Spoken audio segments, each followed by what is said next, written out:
Hello दोस्तों, प्रतिमा GS academy पे आप सभी का स्वागत है। दोस्तों, कई मित्रों का ऐसा सवाल था कि सर मेरा एज कब काउंट किया जाएगा, आरओ की स्ट्रेटजी कैसे बनाएं, उसका सिलेबस क्या है, कब से कब तक का करंट पढ़ना चाहिए। इन सभी प्रश्नों का हल अभी मैं बताने वाला हूं। इससे पहले आपसे निवेदन करता हूं कि आप चैनल को लाइक करें, सब्सक्राइब करें और शेयर कर दें, जिससे आपके और मित्र इसकी जानकारी प्राप्त कर सकें। समीक्षा अधिकारी में और सहायक समीक्षा अधिकारी में प्रारंभिक परीक्षा और मुख्य परीक्षा दो परीक्षाएं आयोजित होती हैं और साक्षात्कार नहीं होता है। प्रारंभिक परीक्षा 200 नंबर का होता है और मुख्य परीक्षा 400 नंबर का होता है। प्रारंभिक परीक्षा में 2 पेपर होते हैं और मुख्य परीक्षा में 3 पेपर होते हैं। तो अभी मैं बताने वाला हूं आपको प्रारंभिक परीक्षा के बारे में कि प्रारंभिक परीक्षा की स्ट्रेटजी कैसे बनाएं, कैसे इसकी पढ़ाई करें और किस तरह से पढ़ाई करें जिससे आने वाला जो आरओ का वैकेंसी है उसे आप क्रैक कर पाएं। तो उसी पर शुरू करेंगे हम। प्रारंभिक परीक्षा। प्रारंभिक परीक्षा में 140 नंबर का आपका आता है जीएस पेपर और 60 नंबर का आता है आपका हिंदी। तो जो हिंदी का है 60 नंबर का, उसके 6 पोर्शन हैं। ये जो 6 पोर्शन हैं, इसी 6 पोर्शन में से 10-10 नंबर के 10 गुणे 6 बराबर 60 नंबर। ये 6 क्षेत्र हैं और सभी क्षेत्र से 10 प्रश्न आने हैं और प्रति प्रश्न का 1 नंबर होता है। यानी कि टोटल 60 क्वेश्चन 60 नंबर के होंगे। वहीं सामान्य अध्ययन के 140 प्रश्न 140 नंबर के होंगे, यानी 200 क्वेश्चन होंगे और 200 नंबर होंगे। साथियों, इसमें से सामान्य अध्ययन का जो है सबसे बड़ा पोर्शन होता है भारतीय इतिहास, भूगोल और भारत का संविधान और विज्ञान। यानी इससे मात्र 1, 2, 3 और 4 पोर्शन से मिला करके लगभग आपके 80 प्रश्न मिल जाएंगे। तो आपको रणनीति किस तरह बनानी चाहिए, एकदम शुरुआत से है और अभी से आप लोग लग जाएंगे तो आने वाला जो वैकेंसी है आरओ समीक्षा अधिकारी वो आपके हाथों में होगा। अब सामान्य अध्ययन में भारत का इतिहास, देखिए इसमें 3 है। भारत के इतिहास में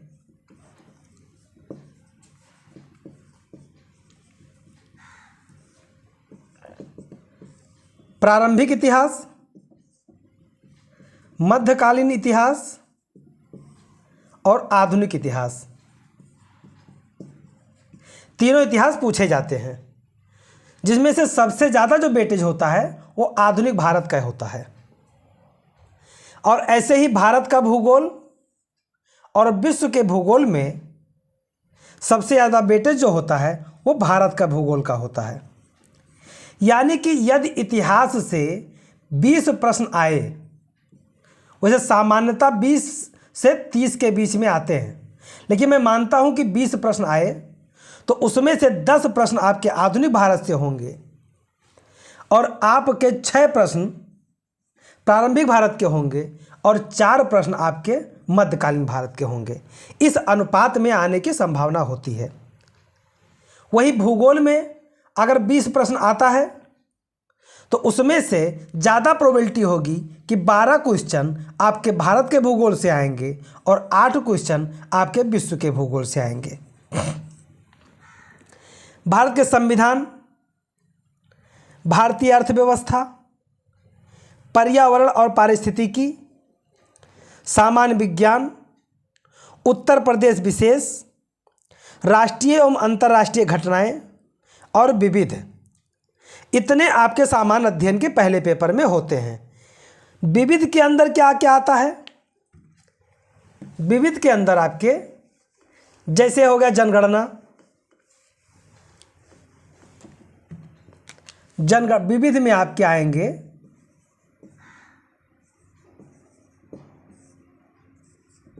जनगणना, कृषि डाटा,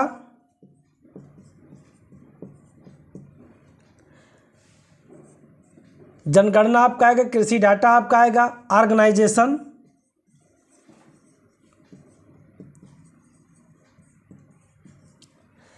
यानी कि जो संगठन है वो आएंगे, किसका मुख्यालय कहाँ पे है, यानी ऐसे तमाम प्रश्न जो विविध में आते हैं वो भी आपके आरओ में पूछे जाएंगे। साथ ही साथ रीजनिंग भी पूछी जाएगी। समीक्षाधिकारी के जीएस के पेपर में रीजनिंग भी पूछी जाती है। लगभग माना जाता है कि 10 से 12 क्वेश्चन रीजनिंग के होते हैं, औसत 10 क्वेश्चन मान करके चलिए। वही सामान्य हिंदी का जो है वो 6 क्षेत्र से आते हैं, 6 सेक्टर होते हैं, जिनमें से एक होता है विलोम शब्द, एक होता है अनेकार्थी शब्द यानी अनेक शब्दों के एक शब्द, दूसरा होता है वाक्यम वर्तनी की शुद्धि होता है, तत्भव तत्सम होता है, विशेष और विशेषण होता है और पर्यायवाची होता है। यानी 6 क्षेत्र हिंदी के और सामान्य अध्ययन के, ये दोनों पेपर मिला करके आपके 200 प्रश्न हो जाते हैं।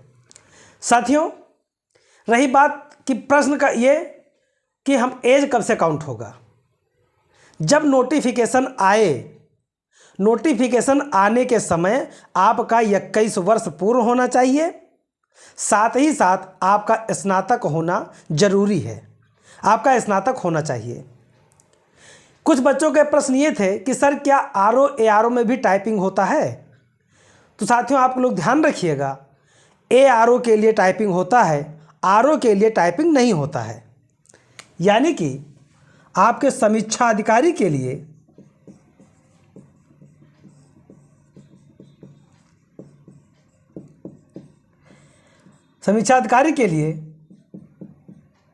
टाइपिंग नहीं होता है, यानी सहायक समीक्षा अधिकारी के लिए, सहायक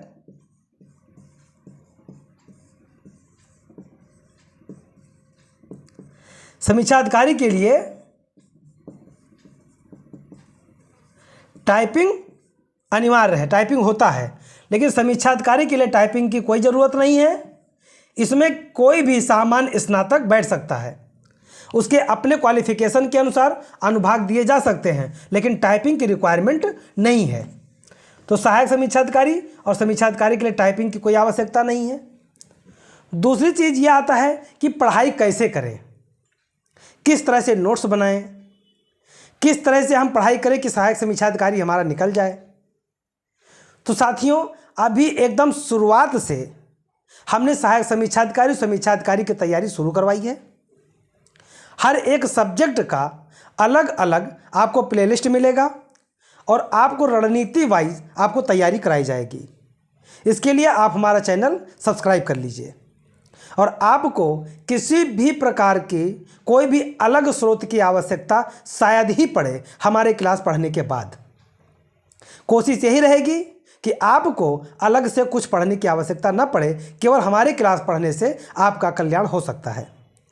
अभी रही बात रणनीति कैसे बनाएं, तो ज़्यादा समय मैं नहीं लूँगा, बहुत लंबा वीडियो नहीं बनाने के विचार में हूँ, क्योंकि मुख्य परीक्षा की रणनीति मैं बाद में बताऊँगा। अभी प्रारंभिक परीक्षा कैसे पास करें उस पर ध्यान दीजिए। जब आप हिस्ट्री पढ़िए, जो कि एक लंबा सब्जेक्ट है, बड़ा सब्जेक्ट है, एक बड़ा विषय है, तो इसके साथ में आप क्या क्या पढ़ते चलें, इसके साथ में आप उत्तर प्रदेश स्पेशल पढ़िए। जब आप हिस्ट्री पढ़िए तब आप उत्तर प्रदेश विशेष पढ़िए। और साथियों जब आप जियोग्राफी पढ़ें तो इसके साथ में आप इकोलॉजी एंड इन्वायरमेंट पढ़ें। ये भी एक लंबा सब्जेक्ट है। और जब आप ज्योग्राफी पढ़ेंगे उसके साथ इकोलॉजी और इन्वायरमेंट पढ़िए। जब आप साइंस पढ़ें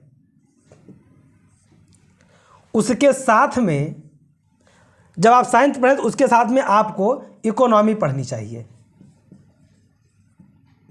आपको इकोनॉमी पढ़नी चाहिए। हिस्ट्री जो कि बहुत बड़ा सब्जेक्ट है, इसमें आपको एंशिएंट, मेडुअल और मॉडर्न तीनों पढ़ने हैं। तो उसके साथ जब आप उत्तर प्रदेश स्पेशल पढ़ेंगे तो आप इसके साथ साथ में एक सब्जेक्ट और ले सकते हैं, जनगणना। जनगणना, और ये जब तक दो आपके कंप्लीट होंगे तब तक आपका इतिहास कंप्लीट हो जाएगा। जब आप ज्योग्राफी पढ़ें तब इकोलॉजी, इन्वायरमेंट पढ़िए, क्योंकि इससे काफ़ी कुछ मिलता जुलता है। साइंस में आपको फिजिक्स, केमिस्ट्री और बायो, आपको तीनों पढ़ने हैं। जब तक आप इन तीनों को पढ़ेंगे तब तक आपके इकोनॉमिक्स तैयार हो जाएगा। तो आपके क्या क्या हो गया, इतिहास हो गया, भूगोल हो गया, और आपका अर्थव्यवस्था हो गया, पर्यावरण पारिस्थितिकी हो गया, और विज्ञान हो गया, उत्तर प्रदेश स्पेशल हो गया। अब जब आप भारत का संविधान उठाएं, यानी कॉन्स्टिट्यूशन उठाएं, तब इसके साथ में आप विविध पढ़ें। विविध में जैसे ऑर्गेनाइजेशन हो गया, विविध में ऑर्गेनाइजेशन के साथ साथ में आपके और कुछ जैसे मुख्यालय, हेडक्वार्टर है, या करंट के संबंधित कुछ लेटेस्ट मुद्दे हैं। जैसे पूछा जाता है कि अरे गेहूं का मुख्यालय कहाँ है, गेहूं के लिए, या करनाल हो गया, जो दूध प्रसंस्करण उद्योग है उसका मुख्यालय कहाँ है, नीरी का मुख्यालय कहाँ है। तो ये सब आपको विविध में ही आएगा, और संविधान के साथ पढ़ते हुए आपको अच्छा भी लगेगा, क्योंकि जो विश्व के ऑर्गेनाइजेशन हैं, वर्ल्ड ऑर्गेनाइजेशन हैं, वो भी संविधान से जुड़े हुए लगभग माने जाते हैं। अब आपका बच रहा है यहाँ पे कि आप करंट कैसे पढ़ें। तो साथियों जब आप ये दोनों चैप्टर साथ में पढ़ेंगे तो करंट आपको रोज पढ़ना है, चाहे करंट आप 30 मिनट ही पढ़ें। और जब आप करंट रोज पढ़ेंगे और रिवीजन करते चलेंगे, तब जब एग्ज़ाम का समय आएगा उस समय में कई ऐसी मैगजीनें आती हैं जो एग्ज़ाम ओरिएंटेड होती हैं, उसे पढ़ना आपको ज़रूरी हो जाएगा। और आप अगर वो नहीं पढ़ना चाहते हैं तो हमारा 30 मिनट का, यानी 20 से 30 मिनट का मैं रोज़ाना करंट देता हूँ, आप उसे पढ़िए, वो आपके लिए बहुत ही उपयोगी होगा। अब ये आपके सामान्य अध्ययन की रणनीति हो गई। अब कितना घंटा पढ़ना है, कितना क्या पढ़ना है, ये बताना कोई बहुत ज़रूरी नहीं है। ये आपके ऊपर निर्भर करता है कि आप कितना घंटा पढ़ना चाहते हैं। जितनी आपकी कैपेसिटी हो उतना पढ़िए। सोने के बाद, खाने के बाद, घूमने के बाद जितना टाइम बचे आप पढ़िए। पढ़ाई पढ़ाई पढ़ाई पढ़ाई के साथ साथ में आपको MCQs करने हैं। पढ़ाई आप कीजिए, ऐसे संस्थान से कीजिए, ऐसे चैनल से कीजिए। मैं ये नहीं कह रहा हूँ कि आप केवल मेरा चैनल पढ़िए, आपको जहाँ सही लगे आप वहाँ से पढ़िए। लेकिन पढ़ने के बाद आप ये देखिए कि क्या मैंने जो क्लासेस ली है वो आने वाले प्रीवियस ईयर के क्वेश्चन में कर पाता हूँ या नहीं कर पाता हूँ। अगर आप अपने आने वाले प्रीवियस ईयर के क्वेश्चन को कर पाते हैं उस पढ़ाई से, तो आप समझिएगा कि आपकी पढ़ाई बेहतर चल रही है। कि यूट्यूब पे मैं देखता हूँ कि क्वेश्चन फॉर्म में बहुत सारे लोग वीडियो बना के दे देते हैं।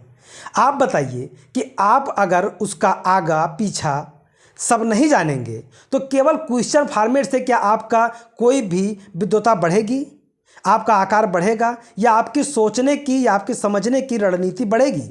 नहीं बन पाएगी। आप पढ़ाई कीजिए और उसके बाद में क्वेश्चन कीजिए आने वाले प्रीवियस ईयर के पेपरों से, तब आपको समझ में आएगा कि आपने क्या पढ़ा है और क्या नहीं पढ़ा है। अब रही बात हिंदी की, तो हिंदी अभी से 1 घंटा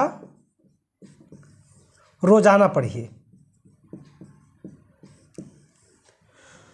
1 घंटा रोजाना आप पढ़िए। वैसे मैं पूरा हिंदी का सभी क्षेत्रों से जो इसे पूछे जाने हैं, 6 भाग हैं, 6 भाग को मैं विधिवत क्लासेस दूंगा। सारी क्लासेस आपको मिलेंगी, लेकिन 1 घंटा रोजाना आप हिंदी को दीजिए। आपकी इस रणनीति से यदि आप चलेंगे तो आपकी तैयारी बेहतर होगी। बाकी मुख्य परीक्षा की चर्चा, उसके बारे रणनीति क्या होगी, मैं आपको बाद में बताऊंगा। और यहीं पे मैं अपने क्लास को समाप्त करता हूं। धन्यवाद। जय हिंद, जय भारत।